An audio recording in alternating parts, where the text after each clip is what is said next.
Soc la Gemma Vinyes, oncòloga mèdica de l'Institut Català d'Oncologia de l'ICO Girona i membre de Targets Lab. Les aportacions que feu a l'OncoSwim ens permeten avançar en el coneixement del càncer de mama triple negatiu i traslladar a les pacients tot allò que trobem a dins el laboratori.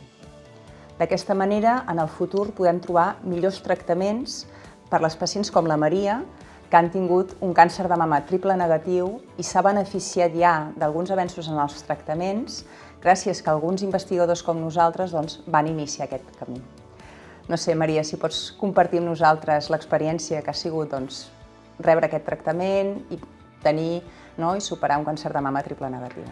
Bé, en el meu cas se'm va oferir des de bon principi participar en un assaig clínic. Me van aportar moltíssima informació de tot el que implicava formar-ne part i en el meu cas em vaig beneficiar de la immunoteràpia i d'un seguiment mèdic constant, setmanal, de proves i alhora poder participar de la investigació que és el futur per a poder acabar o millorar els resultats dels tractaments en aquesta malaltia.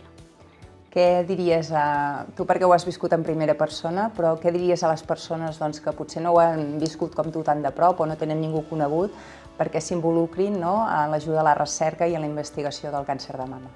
Bé, quan et donen el diagnòstic de càncer és una cosa que et desmunta moltíssim, personalment, i el fet que hi hagi gent que vegis que està investigant, que s'hi està posant els seus esforços, que s'està esmerçant, doncs et dona una llum. Dius, ostres, hi ha futur. Per tant, avui sóc jo, però demà pots ser tu i donar i col·laborar pot ser la millora per erradicar una malaltia com és un càncer de mama. Doncs no ho podríem dir millor, no? És l'objectiu de tots ho aconseguirem. Pacients, investigadors, nedadors, Oncolliga, Targets Lab, UDG i per tant, moltes gràcies i us convidem a participar-hi. Gràcies.